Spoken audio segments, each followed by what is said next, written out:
Hello friends, welcome back to Dungeon Design in Zelda. For this series we've already completed Vah Ruta, Vah Rudania, and Vah Meadow. I've saved the best for last. Vah Naboris is the final divine beast to tackle for this series. But before we get into that, there's a few mandatory things to do before we actually get to board Naboris.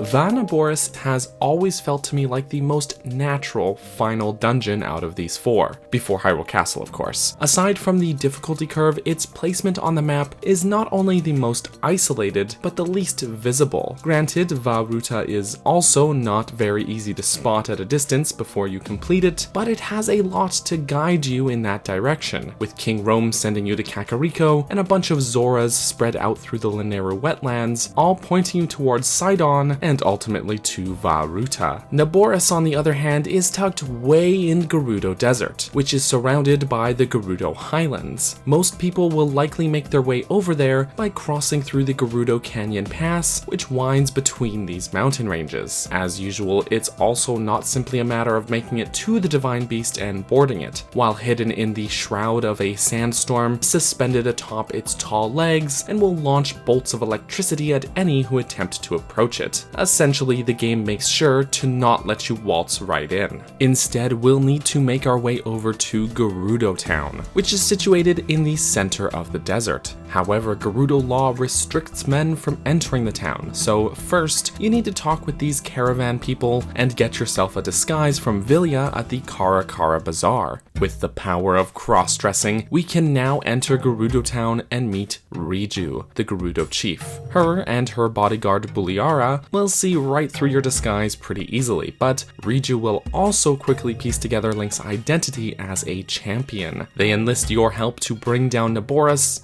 but a test of your skill is in order first, which actually ends up being dual purpose. They ask for you to recover the Thunder Helm, a precious Gerudo relic that was recently stolen by the Yiga clan, who reside nearby in Karusa Valley. I won't dwell too much on this quest, but it's essentially meant to be a stealth mission where you sneak through their hideout. That said, you can also brute force your way through here by fighting all the Yiga Blade Masters. It's far more difficult to do since they can all one-shot you, but it is totally possible. In fact, I messed up sneaking around here while recording this footage and ended up doing it that way myself. At the end of this, we'll meet their leader, Master Koga, who ends up being something of a joke of a boss fight in the end. That always felt like something of a letdown to me personally, since the Yiga assassins and blade masters are all pretty cool, but their leader is a bit of a buffoon. Oh well. In some ways, the fight actually reminds me of the Zant fight from Twilight Princess, since it's kind of a bait and switch joke fight that ends up being really easy.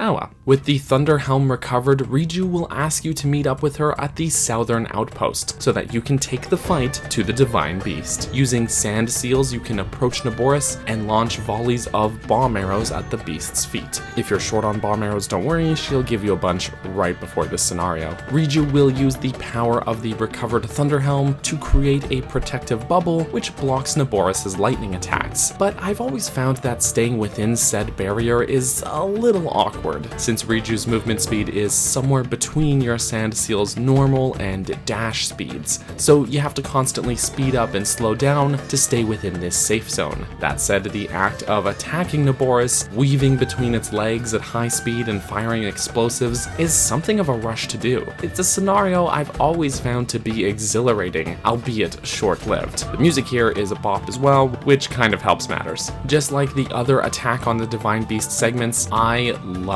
this, but I wish it would simply last longer. Another note about this pre-dungeon questline, this sort of aids in why I feel this is an appropriate final Divine Beast. The quest leading up to this one and Vah Ruta both feel the most developed and thought out, making them stand out as decent first and last Divine Beasts. The lead-ups to both Rudania and Meadow especially, are much shorter and simpler overall, so bookending the Divine Beasts with these longer, more in-depth quests quests makes the most sense to me, since I think I've already made a good case for Ruta being the most logical starter dungeon. It then leaves Naboris, which is already the most difficult of the 4 anyways, as the last one. And like I said, that just makes the most sense to me personally, but of course there isn't actually a defined dungeon order, so you can complete them in whatever order you'd like. Makes sense, right? Moving on. With Naboris temporarily grounded, we can seize the moment and finally head into the dungeon.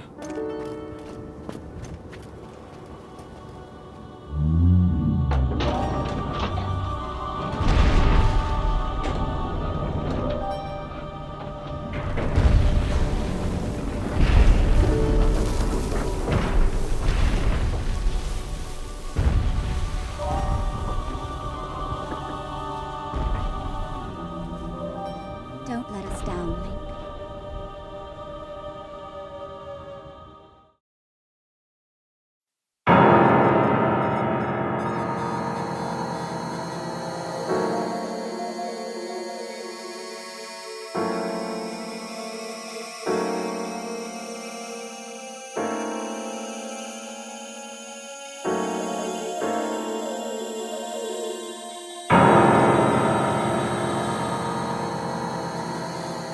Welcome to Divine Beast Vah Naboris. Widely regarded as the most challenging of the 4 Divine Beasts, Naboris' name is derived from Nibiru, the Gerudo Sage of Spirit from the era of the Hero of Time. While many people will say that this dungeon is the hardest of the 4, unlike some other notoriously challenging Zelda dungeons, I rarely hear people complain or say that Naboris is bad for this difficulty. In fact, I'd say that the level of challenge is pretty well balanced here. Maybe the best out of the 4. It also is what I feel to be the closest thing to classic Zelda dungeon design that Breath of the Wild has to offer. And I mean that in the best way. The overall progression is a lot less flexible and open air compared to Meadow and Rudania especially, but still offers a great balance of player choice while piling in tons of puzzles. And there are actual enemies. I mean, there are still only 6 Guardian Scouts, and otherwise it's just a bunch of Malice eyeballs, same as usual, but 6 is still a big step up. It's twice the amount that Ruta had. Meanwhile, Rudania and Meadow had only a single scout each. I'll take the win here. So yeah, this feels much better. And there's even a room where you have to battle 2 of them at once. It's still nowhere near what we get in classic Zelda dungeons, but the feeling of danger lurking around the corner of some actual threat is a lot more prevalent here. That's not even taking the boss fight into account, which is widely regarded as the hardest of the 4 blights, and I love it. Naboris, more than the other 3 Divine Beasts, feels like it actually wants to challenge you. Then there's the aforementioned puzzles. I called Meadow a puzzle box style dungeon, but Naboris actually packs in more puzzles than the other Divine Beasts, and they all revolve around a central core mechanic. The Divine Beast manipulation gimmick is at the center of all of this, allowing you to rotate these 3 massive cylinders within the central room. This changes the layout of the platforms in the room, of course, so traversing this central room is one puzzle in and of itself. But that is only scratching the surface. In the center of the room is a power source, and there are circuits connecting each cylinder that also extend outwards to other rooms in the dungeon. Completing these circuits activates various mechanisms throughout the Divine Beast,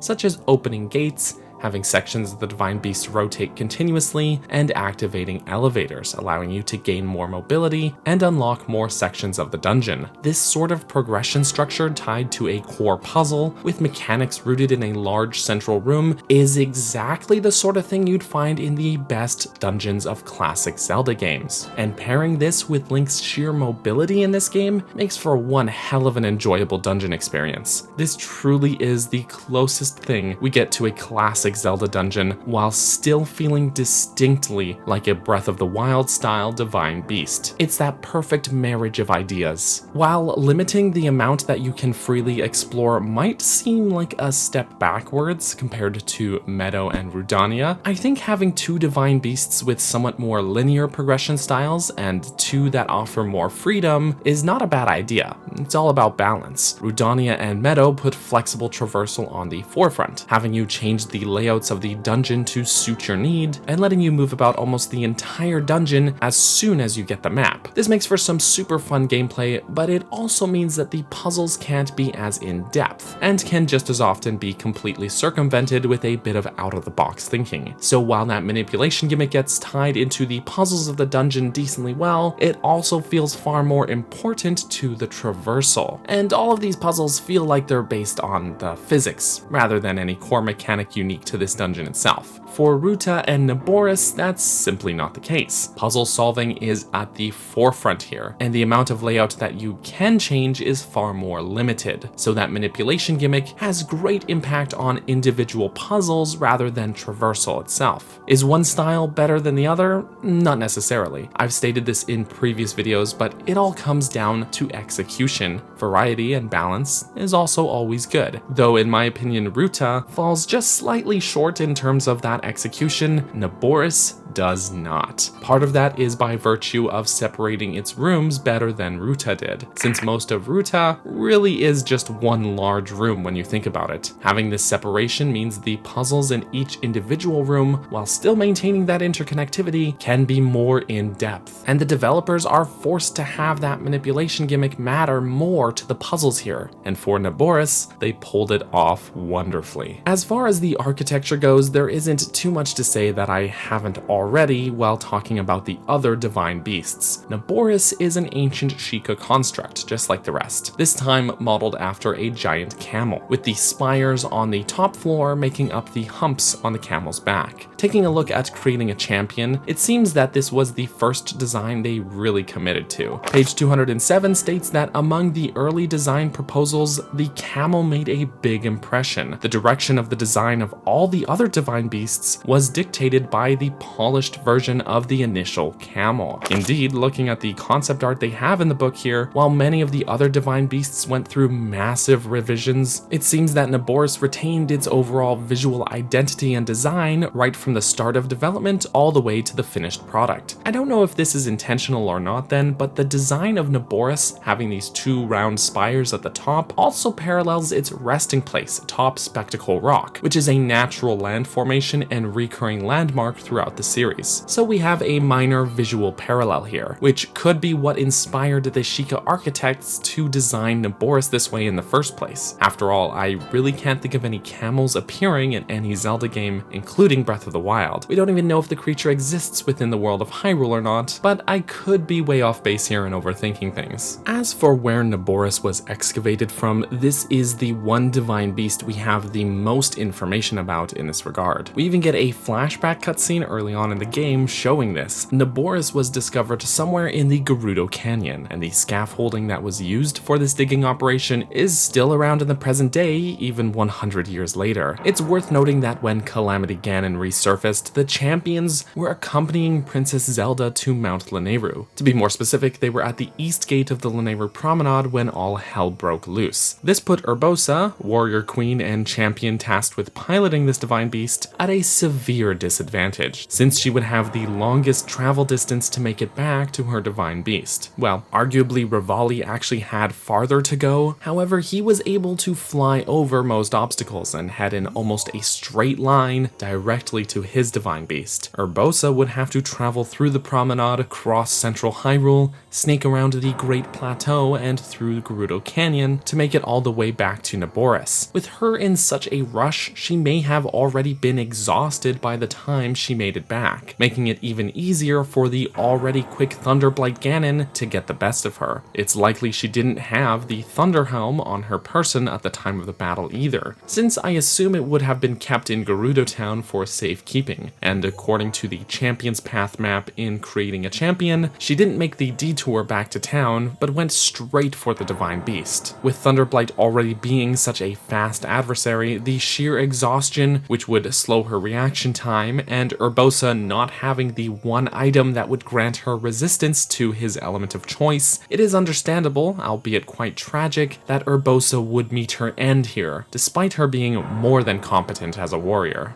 The music of Naboris is among my favorite of the bunch. It's a serious highlight of this game's soundtrack. The song begins pretty well how you'd expect it to. As is the case with all the Divine Beast themes, the track opens with an eerie ambient piece with droning heavy piano chords. And I've talked it to death at this point, so I won't dwell on it. All I'll say on the matter is that yes, the Morse code signals are present in this track just like the other ones, kicking in almost immediately here.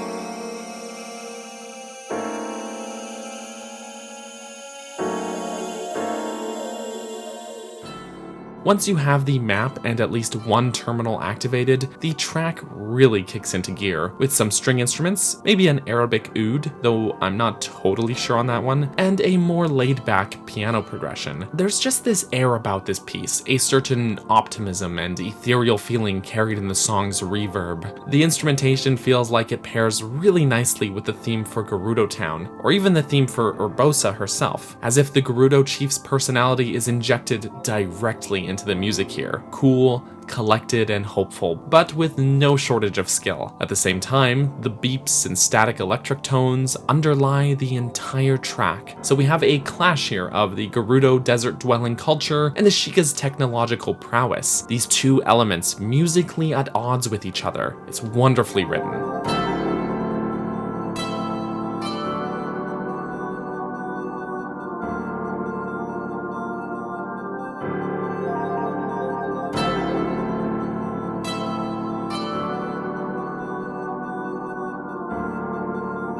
Once all terminals are activated, the track picks up in pace. The strumming of the oud and the vocalizations are both intensified. This track is mostly the same as before, but there are some new phrases that sound like they're almost ripped right out of Gerudo Town's theme. It's not just a nice pairing, it's a direct quote, tying this theme to not just Urbosa, but now Riju as well. As you'd expect, there's also a great sense of anticipation in this track, but it's not quite as fast-paced as, say, Rudania or Meadow's final themes, nor is it as somber as Ruta's, instead striking a nice, optimistic balance.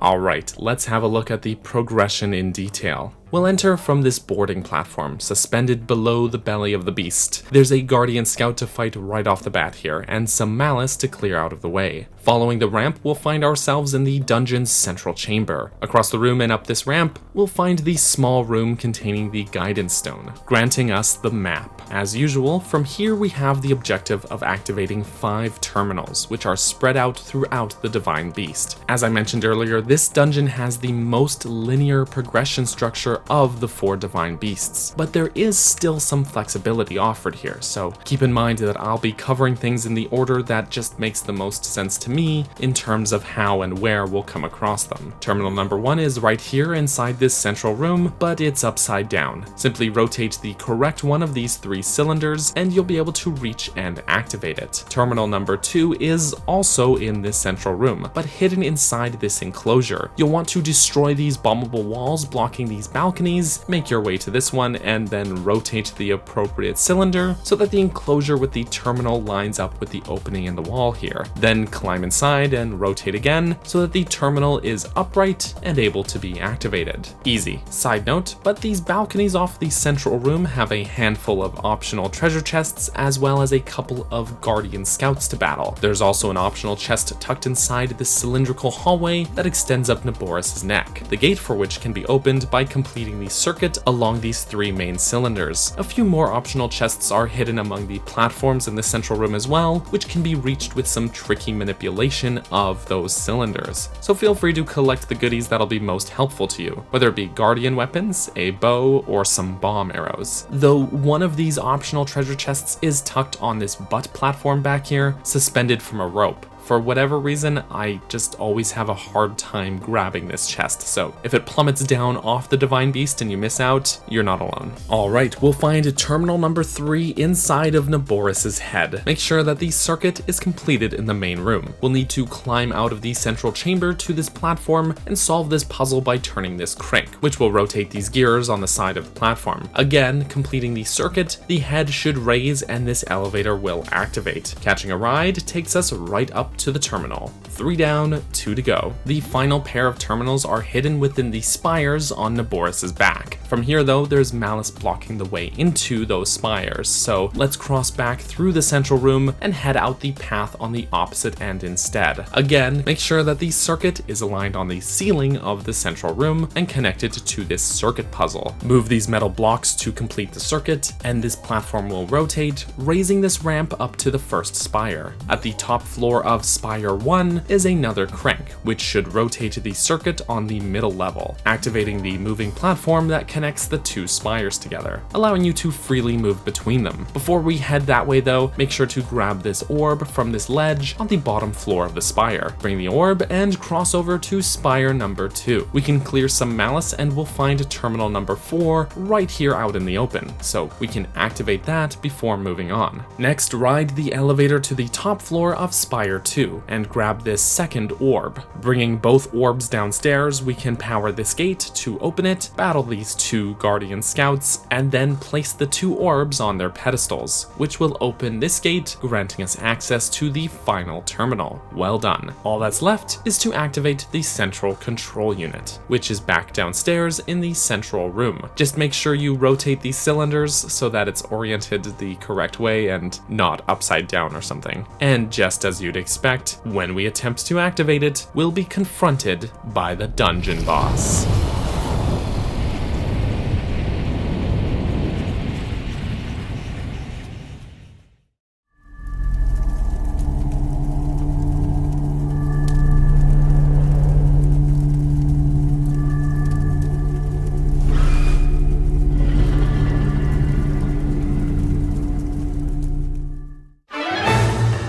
Here we go. Malice will flood out from the central control unit, forming the Scourge of Divine Beast Vah Naboris. This is Thunderblight Ganon, widely regarded as the hardest boss in the game. It's no coincidence that he also happens to be my favorite of the 4 blights. From a visual standpoint, Thunderblight's design is a lot less intimidating than the rest. He still retains the overall visual identity of being a horribly spliced together monstrosity of Sheikah Tech and Malice, but he's also just a small boy. He's about the same size as Link, who isn't exactly known for his height to begin with, but that puts him at a serious size disparity compared to the rest of the blights. While you never see them together in this game, the scenes in Age of Calamity that show the 4 blights side by side makes this difference in size even more noticeable. That said, he's not unintimidating per se, just doesn't have the same visual impact or seem as threatening as the rest. But maybe Zelda games have just conditioned me to think that bosses should be gigantic.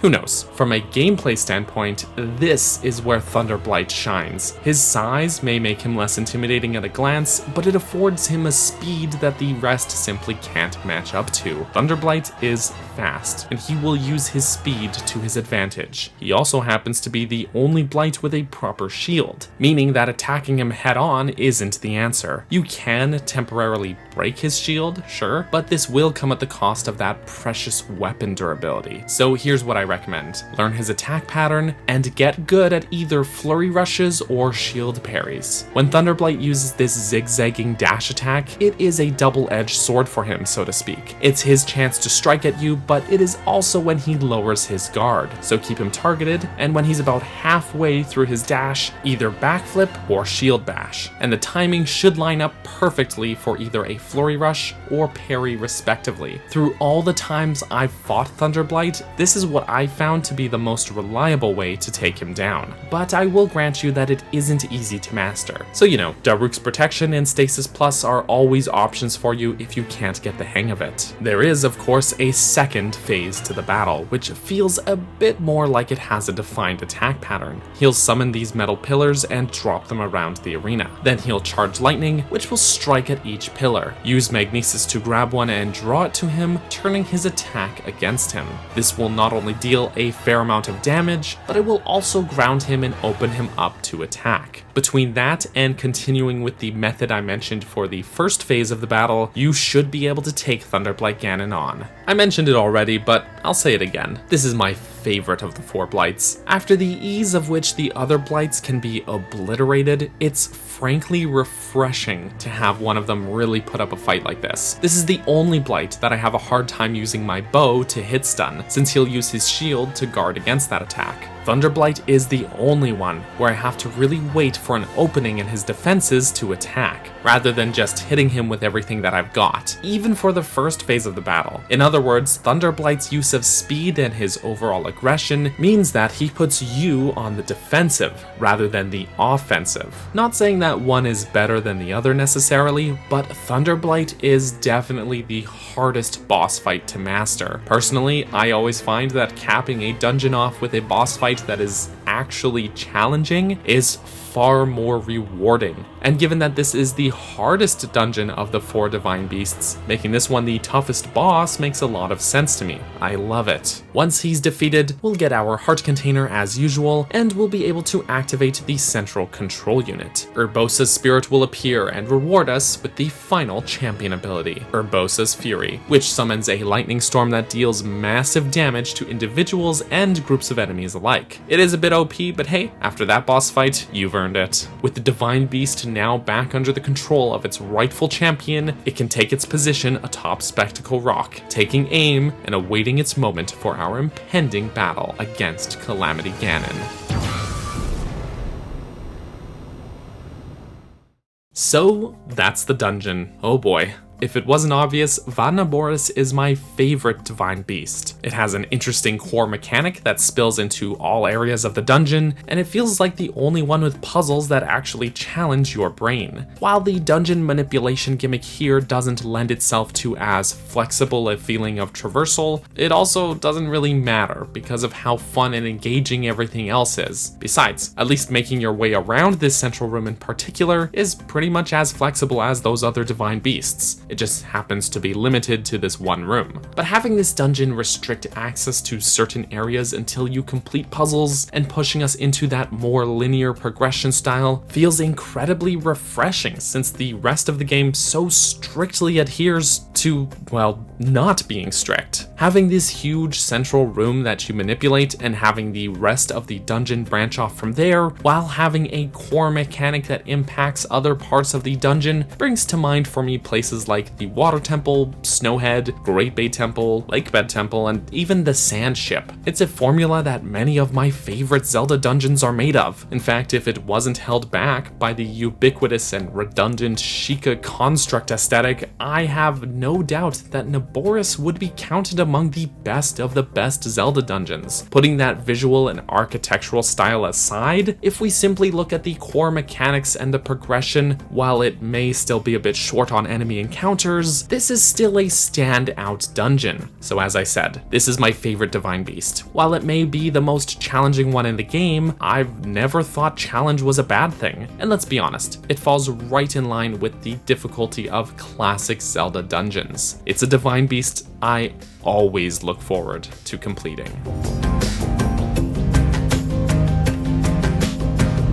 Thank you so much for watching this video. Before we end this off, I just wanted to take a moment to say thank you to my patrons and channel members, including, but not limited to, Greymage, Brenda, Tetra, Callie, Ethan3G, Gail, Hylian Wes, Justin, Clifford Longhead, Midnight Naomi, and Bunny. Thank you all so much for the support and for watching, and I will catch you all next time. Bye-bye!